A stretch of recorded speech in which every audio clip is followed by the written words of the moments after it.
दोस्तों हमारे एक व्यूअर का कमेंट था कि स्टेट बैंक ऑफ इंडिया के दो खाते में उनका एक ही मोबाइल नंबर है और ऐसे में योनो एसबीआई में वो दोनों ही खातों की डिटेल्स कैसे पता कर पाएंगे, किस तरीके से वो दोनों ही खातों के स्टेटमेंट ले सकते हैं। तो आज का ये वीडियो इसी टॉपिक के ऊपर है कि अगर आपका एक ही mobile number state bank of India के दो अलग अलग खाते में दिया गया है और दोनों ही खाते दो अलग लोगों के नाम से है तो उसमें आप किस तरीके से स्टेटमेंट देख पाओगे। तो जब आप योनो एसबीआई में लॉगिन करते हो और व्यू अकाउंट पे क्लिक करते हो तो आपका जो अकाउंट है टोटल ट्रांजैक्शंस अकाउंट एक दिखेगा। भले ही आपने लिंक किया हुआ है अलग अलग खाते में एक ही मोबाइल नंबर, लेकिन यहाँ पर एक दिखेगा। तो पहले तो इस समस्या को समझते हैं कि आखिर दिक्कत क्या है, क्यों यहाँ पर दूसरा अकाउंट जो कि आपने वही मोबाइल नंबर दिया हुआ है वो नहीं दिखाता है। तो सबसे पहले तो आपको बता दें यहाँ पर कि जब आप योनो एसबीआई में रजिस्ट्रेशन करते हो तो योनो एसबीआई में रजिस्ट्रेशन करते समय रजिस्ट्रेशन करने के 3 विकल्प आपको मिलते हैं। पहला विकल्प मिलता है आपको डेबिट कार्ड का, दूसरा विकल्प मिल जाता है अभी बीच में आया था आधार कार्ड का, और तीसरा विकल्प आपको इंटरनेट बैंकिंग का मिल जाता है। तो जब ये ऑथेंटिकेशन होती है, जब आप योनो एसबीआई में रजिस्ट्रेशन करते हैं तो इन्हीं तीनों में से कोई एक विकल्प को आप चुनते हैं। तो जैसे अगर आपने डेबिट कार्ड चुन लिया तो डेबिट कार्ड या तो आप अपना चुनेंगे या फिर दूसरा खाता जिनका लिंक है उसको चुनेंगे। तो जिससे आप लॉगिन करेंगे जिस यहाँ पे डेबिट कार्ड से, उसी का डिटेल्स आपको दिखेगा। वहीं पे इंटरनेट बैंकिंग की बात कर लेते हैं तो इंटरनेट बैंकिंग में भी यही चीज़ें लागू होती है कि यूज़र आईडी और पासवर्ड जिस अकाउंट होल्डर का देंगे उसी का डिटेल आप देख पाएंगे। भले ही मोबाइल नंबर एक ही है, उससे क्या होता है तो आपने जिसका यूज़र आईडी और पासवर्ड से यहाँ पे लॉगिन किया योनो में, उसी का जो है आप डिटेल देख सकते हो। या फिर डेबिट कार्ड जो आपने सेलेक्ट किया है उसी डेबिट कार्ड से लॉगिन करेंगे तो फिर आपको जो है उसी अकाउंट की डिटेल्स दिखेगी। तो सबसे बड़ी समस्या तो यहाँ पर ये है। अब इस समस्या के समाधान क्या है, तो समाधान 3-4 आपको बताने वाला हूँ जिसको आप फॉलो करेंगे ना तो आप दोनों ही अकाउंट के स्टेटमेंट ले पाओगे। तो इस समस्या का पहला समाधान तो ये है कि डायरेक्टली आप योनो में at a time 2 account login नहीं कर सकते हैं। तो इसके लिए आपको करना क्या है, तो एक अकाउंट जो है आप योनो एसबीआई में लॉगिन कर लीजिए और दूसरा ये अकाउंट जो है आप योनो लाइट एसबीआई में लॉगिन कर लीजिए और यहाँ से ही आप उस अकाउंट की डिटेल्स देख पाएंगे। और आप लोग यहाँ पर योनो एसबीआई में और योनो लाइट एसबीआई दोनों ही जगह अपना स्टेटमेंट डाउनलोड भी कर पाएंगे, तो ये बेहतर होगा। तो सबसे पहला तो यही है कि आप योनो लाइट एसबीआई एक में लॉगिन करिए और एक में योनो एसबीआई।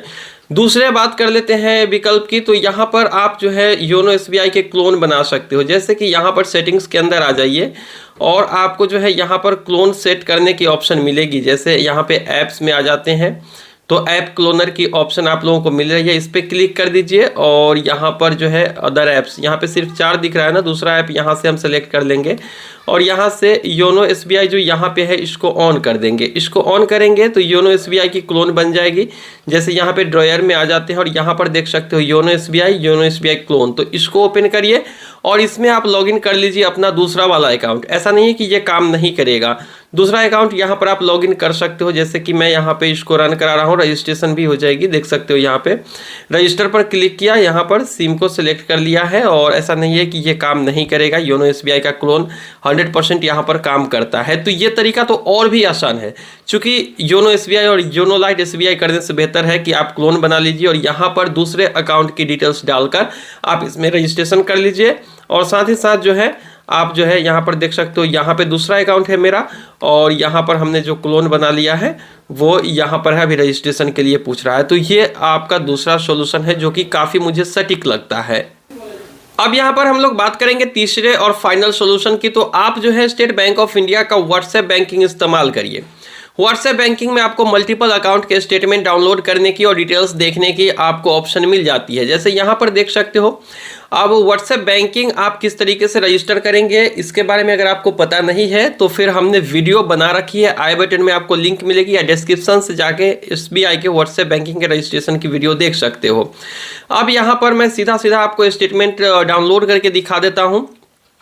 तो यहाँ पर हाई लिख के भेजेंगे और उसके बाद जो है आपको यहाँ पर अकाउंट स्टेटमेंट पर क्लिक कर देना है। अकाउंट स्टेटमेंट पे क्लिक करने के बाद जो है डिपॉजिट अकाउंट को सिलेक्ट करेंगे तो डिपॉजिट अकाउंट की जो है ऑप्शंस आ जाएगी आपको। जैसे यहाँ पर आप लोग देख सकते हो बहुत सारे ऑप्शन आ चुके हैं। इसमें से जो सेविंग अकाउंट के डिपॉजिट है वो भी और फिक्स डिपॉजिट है वो सारे ऑप्शन आ जाएंगे। तो इसके बाद जो है यहाँ पर आप लोग कोई भी अकाउंट सिलेक्ट करके सेंड पर क्लिक कर दीजिए। सेंड पर क्लिक करने के बाद उस अकाउंट की स्टेटमेंट डाउनलोड करने के लिए ड्यूरेशन पूछेगा। तो यहाँ पर ड्यूरेशन पिछले महीने का, पिछले 3 महीने का और उसके बाद current financial year, previous financial year, custom किसी डेट का डेट रेंज आप सिलेक्ट कर सकते हो कहाँ से कहाँ तक आपको सिलेक्ट करना है वो। तो मैं करेंट फाइनेंशियल ईयर अगर सिलेक्ट कर लूँ तो यहाँ पर आप लोग देखेंगे कि करेंट फाइनेंशियल ईयर के PDF जो है हमें इस व्हाट्सएप पे ही आ जाएंगे स्टेटमेंट के। जैसे यहाँ पर आप लोग देख सकते हो तो यहाँ पर जो है इन्होंने कहा है कि your request is already processed, kindly try after some time. तो इससे पहले हमने स्टेटमेंट डाउनलोड कर रखा था तो इसीलिए यहाँ पर जो है इस बार इन्होंने हमें स्टेटमेंट नहीं दिया होगा। चलिए आपको बता देते हैं यहाँ पर यहाँ पे चलिए नहीं आया। तो चलिए एक बार फिर से हम ट्राई करते हैं दोबारा से। तो अकाउंट स्टेटमेंट पर क्लिक कर देते हैं और दोबारा से अकाउंट डिपॉजिट अकाउंट वाले ऑप्शन को सिलेक्ट कर लेते हैं और डिपॉजिट अकाउंट को हमने यहाँ पर सिलेक्ट कर लिया है। चलिए डिपॉजिट अकाउंट यहाँ से इस बार फिर से सिलेक्ट कर लेते हैं और इस बार देखते हैं कि ये देता है या फिर नहीं।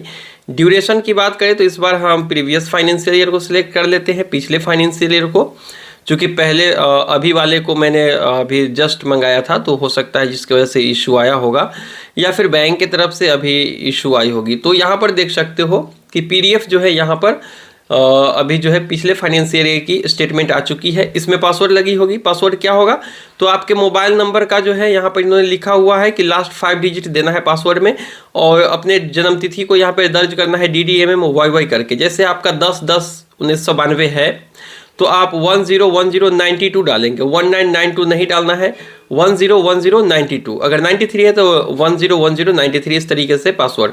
पहले मोबाइल नंबर के आखिरी 5 डिजिट और उसके बाद आपको इस तरीके से जन्मतिथि देना है और ये PDF खुल जाएगी और आपको स्टेटमेंट मिल जाएगा। अब यहाँ से पूछ रहा है कि आप अलग दूसरे किसी अकाउंट का भी स्टेटमेंट लेना चाहते हो तो यहाँ पर ही आपको उस अकाउंट की डिटेल्स दिखेगी और उस अकाउंट को सिलेक्ट करके उसका भी आप स्टेटमेंट यहाँ से ले सकते हो। जैसे येस पे मैं यहाँ पे क्लिक कर देता हूँ तो फिर से हमें अकाउंट सिलेक्ट करना होगा, डिपॉजिट अकाउंट, और उसके बाद जो है ऑप्शंस आ जाएंगे कि कौन से अकाउंट की हम यहाँ पर डिटेल्स लेना चाहते हैं। तो उस तरीके से यहाँ से अकाउंट सिलेक्ट करके उसका जो है स्टेटमेंट हम डाउनलोड कर पाएंगे। तो मुझे उम्मीद है कि ये वीडियो आप लोगों को पसंद आई होगी और यहाँ से आप लोगों को आइडिया भी लग गया होगा कि एक से अधिक अगर सेम मोबाइल नंबर से लिंक है खाता तो उसकी स्टेटमेंट और डिटेल्स हम कैसे जान पाएंगे। 3 विकल्प हमने आपको दिए हैं, उन तीनों में से जो भी आपको आसान लगे उसको फॉलो करिए और चैनल को सब्सक्राइब करके वीडियो को लाइक तो जरूर करिएगा। मिलते हैं किसी नई वीडियो में, दीजिए इजाजत।